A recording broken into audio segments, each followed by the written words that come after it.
कल्पना कीजिए, शाम ढल चुकी है। महल की दीवारें सुनसान हैं, मोमबत्तियां धीरे धीरे पिघल रही हैं और चांदनी खिड़की से पूरे कमरे को चुपचाप भर रही है। बाहर रोमन साम्राज्य का शहर चुप है। केवल कभी कभार दूरी पर घोड़े की पग घोषणा कर देती है कि दुनिया अभी भी चल रही है। लेकिन पैलेस के अंदर उस सबसे ऊंचे थ्रोन पर बैठा इंसान, जिसने आर्मीज भेजी, रूल्स बनाए और लोगों की डेस्टिनीज बदल दी, आज पूरी तरह अकेला है। उसके हाथ में कोई तलवार नहीं, कोई पदक नहीं। उसके हाथ में एक कलम है और उसके सामने एक खाली पन्ना। कमरे में चुप्पी है, मगर मन के भीतर शोर। ये शोर किसी सम्राट का नहीं, किसी विजेता का नहीं, ये उस इंसान का है जो सब कुछ होने के बाद भी खुद को ढूंढ रहा है। रात जब अपने असली रंग दिखाती है और दिन की रोल प्ले उतर जाती है, तब सवाल बिना इजाजत आ जाते हैं। मैं कौन हूं? इस पद की परछाई के पीछे, नाम की पहचान के पीछे, जिस रास्ते पर मैं चल रहा हूं, क्या वो सच में मेरा चुना हुआ पाथ है? मौत एक फाइनल एंड है, या बस जिंदगी का एक साइलेंट पॉज? ये जो एंडलेस दौड़ है, ये जो थकाने वाली मेहनत है, आखिर इसका मीनिंग क्या है? और फिर धीरे से उभरता है सबसे भारी सवाल, मुझे अपनी जिंदगी कैसे जीनी चाहिए उन पलों में जब दुनिया की कोई नजर मुझ पर नहीं होती? यही वे शब्द हैं जो हमें आज ले आए हैं उस पन्ने तक जिसे मार्कस ऑरेलियस ने खुद अपने लिए लिखा। ये कोई ऐतिहासिक दस्तावेज नहीं, ये एक निजी डायरी है, एक सम्राट की आत्मवार्ता जो आज भी 2000 साल बाद हमारे सामने आंखें खोलता है। और यही वही डायरी है जिसे हम आज मेडिटेशन के नाम से जानते हैं, जो आज भी हमें सरप्राइज करती है, क्योंकि ये दिखाती है कि पावर और डिग्निटी के बीच खड़ा इंसान भी वही इनोसेंट, वही कन्फ्लिक्टेड मन महसूस करता है जो हम आज भी करते हैं। आज के इस ऑडियो बुक एपिसोड में हम समय की परतों को हटाते हुए उस सम्राट की रातों तक पहुंचेंगे, जहां सत्ता का शोर नहीं था, केवल विचारों की गूंज थी। हम उसके थॉट्स के साथ धीरे धीरे चलेंगे, हर मोड़ पर ठहरेंगे, सवाल उठाएंगे और उन्हें अपने जीवन पर आजमाएंगे। हम जानेंगे कि सदियों पुराने स्टोइक सत्य आज की बेचैन, तेज रफ्तार दुनिया में भी हमें स्थिर कैसे रख सकते हैं। तो आइए एक शांत सांस लें और मार्कस के उस इनर डायलॉग को सुने, जो किसी राजा से नहीं, एक इंसान से बात कर रहा है, हमसे। क्या है मेडिटेशंस और क्यों आज भी ये पढ़े हैं? मेडिटेशंस कोई नॉर्डिक या आइस कोल्ड फिलॉसफी की किताब नहीं है। ये किसी टेक्स्ट बुक जैसा ड्राई लेक्चर भी नहीं है, बल्कि यह एक इंसान की जिंदा डायरी है। मार्कस ऑरेलियस ने इसे पब्लिश करने के इरादे से नहीं लिखा था। ये उसका प्राइवेट सेल्फ टॉक था, खुद के लिए लिखे गए नोट्स, प्रैक्टिकल रिमाइंडर्स और वो हार्ड ट्रूथ्स जो उसे बार बार खुद को याद दिलाने पड़ते थे। इसीलिए जब आप इस किताब को पढ़ते हैं तो ऐसा नहीं लगता कि कोई ऊपर से आपको प्रीच कर रहा है, बल्कि ऐसा लगता है जैसे कोई आपके साथ बैठा है और कह रहा है, मैं भी इंसान हूं, मुझे भी डर लगा है, मेरी भी रातें बेचैन रहीं, चलो लाइफ को साथ साथ फिगर आउट करते हैं। आज के समय में यह किताब इसलिए और ज्यादा रिलेवेंट हो जाती है। हम एक फास्ट, नॉइजी और अनस्टेबल दुनिया में जी रहे हैं। सोशल मीडिया की चमक, फ्यूचर की अनसर्टेनिटी और रोज की छोटी छोटी डिसअपॉइंटमेंट्स, ये सब मिलकर हमें मेंटली थका देते हैं। मार्कस की विजडम हमें एक सिंपल लेकिन पावरफुल बात याद दिलाती है, रियल पीस बाहर नहीं है। वह लाइक्स, अपलॉज या सिचुएशंस में नहीं छुपी, वह आपके पर्सपेक्टिव में है। और वही असली फ्रीडम है, ऐसी फ्रीडम जो दुनिया के केओस के बीच भी आपको अंदर से शांत रख सकती है। पहला सबक जो तुम्हारे वश में है, वही तुम्हें आजाद करता है। मार्कस बार बार खुद से एक सिंपल सा सवाल पूछता था, इस सिचुएशन में मेरे कंट्रोल में क्या है? सवाल छोटा है, लेकिन इम्पैक्ट बहुत डीप है। शायद आज भी लाइफ की आधी प्रॉब्लम्स का सॉल्यूशन इसी में छुपा है। हमारा ज्यादातर स्ट्रेस, एंगर और फ्रस्ट्रेशन इसलिए पैदा होता है क्योंकि हम उन चीज़ों को कंट्रोल करने की कोशिश करते हैं जो हमारे हाथ में ही नहीं होती।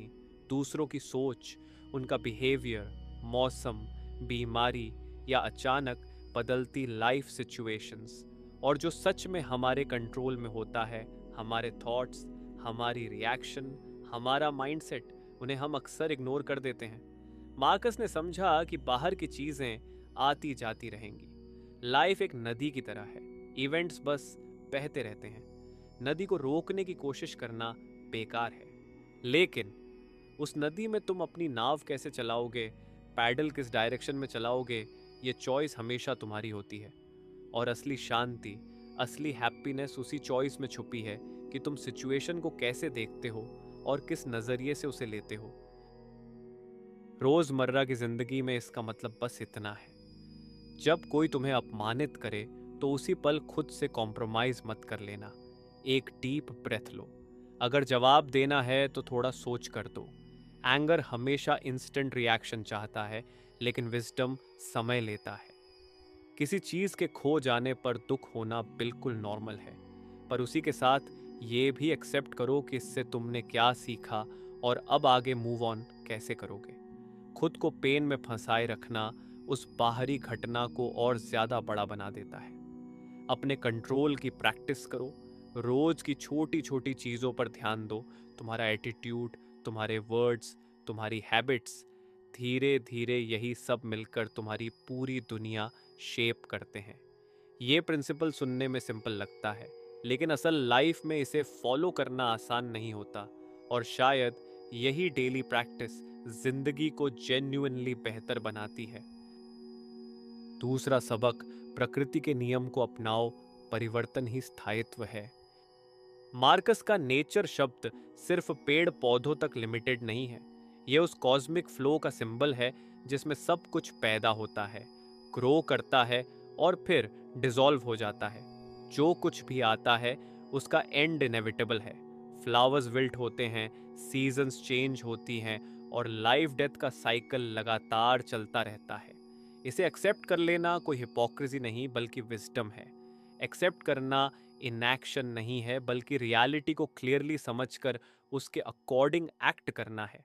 जैसे बीमार पड़ना एक फैक्ट है, उसे एक्सेप्ट करके आप डॉक्टर के पास जाते हैं, रेस्ट लेते हैं, ट्रीटमेंट करवाते हैं। लेकिन फ्रस्ट्रेशन और डिस्पेयर में डूब जाना किसी भी प्रॉब्लम को सॉल्व नहीं करता। मार्कस की यह अंडरस्टैंडिंग हमें सिखाती है, एडवर्सिटीज को एक्सेप्ट करो ताकि तुम उन्हें बेहतर तरीके से हैंडल कर सको। चेंज को एनिमी मत समझो, वो लाइफ की नेचुरल नेचर है। चेंज से डर माइंड को वीक बनाता है और एक्सेप्टेंस उसे क्वाइटली स्ट्रॉन्ग बना देती है।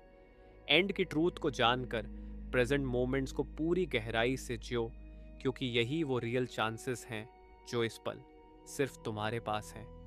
इस थॉट का मकसद डेथ का डर पैदा करना नहीं है, बल्कि लाइफ को पूरी तरह अलाइव, अवेयर और मीनिंगफुल होकर जीने का एक जेंटल इनविटेशन देना है।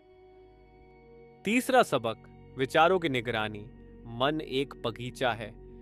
मार्कस ने खुद को बार बार चेताया, थॉट्स को इग्नोर मत करो, वो छोटे छोटे सीड्स हैं। अगर तुम पॉइजन उगाने वाले सीड्स बोओगे, जेलसी, हेट्रेड, एंगर, तो लाइफ में टॉक्सिक रिजल्ट्स अपने आप उगाएंगे। लेकिन अगर तुम एम्पथी, सेल्फ कंट्रोल और रियलिटी बेस्ड थिंकिंग के सीड्स बोओगे तो लाइफ फूलों की तरह ब्लूम करने लगेगी। एक स्टोरी से समझिए, एक ही ट्रैफिक जैम दो लोगों पर अलग असर डालता है। एक को गुस्सा आता है, वो सोचता है सब मेरे अगेंस्ट हैं और पूरा दिन रूइन हो जाता है। दूसरा कहता है ठीक है, इस टाइम को कुछ अच्छा लिसन करने में यूज करता हूँ और उसका दिन बेहतर बन जाता है। डिफरेंस सिर्फ थिंकिंग का है। यही प्रिंसिपल रिलेशनशिप्स में भी अप्लाई होता है। जब कोई क्रिटिसिज्म करे तो क्या तुम उसे पर्सनल अटैक मानोगे या इम्प्रूवमेंट का चांस समझोगे? थॉट्स को मॉनिटर करने के प्रैक्टिकल तरीके, अवेयरनेस की हैबिट डालो। जब नेगेटिव थॉट्स आए उन्हें लेबल करो, ये एंगर है, ये फियर है। क्वेश्चंस पूछो, क्या ये सच है? क्या ये थॉट मेरी हेल्प कर रहा है? ये सिंपल क्वेश्चंस हमें रिएक्शन मोड से बाहर निकालते हैं। पॉजिटिव ऑप्शंस चूज करो, जैसे ग्रैटिट्यूड, एम्पथी, कंपैशन। छोटे प्रैक्टिसेस जैसे रोज 3 अच्छी बातें लिखना लाइफ में बड़ा इम्पैक्ट डालते हैं। मार्कस का मैसेज साफ है, थॉट्स बदलो, लाइफ अपने आप बदल जाएगी। चौथा सबक, एक्शन लो। रिजल्ट की ओवर अटैचमेंट छोड़ दो। ये कॉन्सेप्ट सीधे भगवत गीता के प्रिंसिपल से कनेक्ट करता है। एक्शन करो, लेकिन आउटकम के साथ इमोशनल बॉन्ड मत बनाओ। मार्कस एक एम्परर होने के नाते हर दिन ऐसे डिसीजन लेता था जिनका रिजल्ट अनसर्टेन होता था। फिर भी उसने पीस वहीं पाया कि उसने अपना ड्यूटी ईमानदारी से निभाया। रिजल्ट वह नेचर पर छोड़ दिया। यहाँ 2 इंपॉर्टेंट पॉइंट्स हैं। रिजल्ट की एक्सट्रीम डिजायर तुम्हें अनएथिकल चॉइसेस की तरफ धकेल सकती है। जब गोल ही सब कुछ बन जाए तो प्रोसेस अक्सर करप्ट हो जाता है।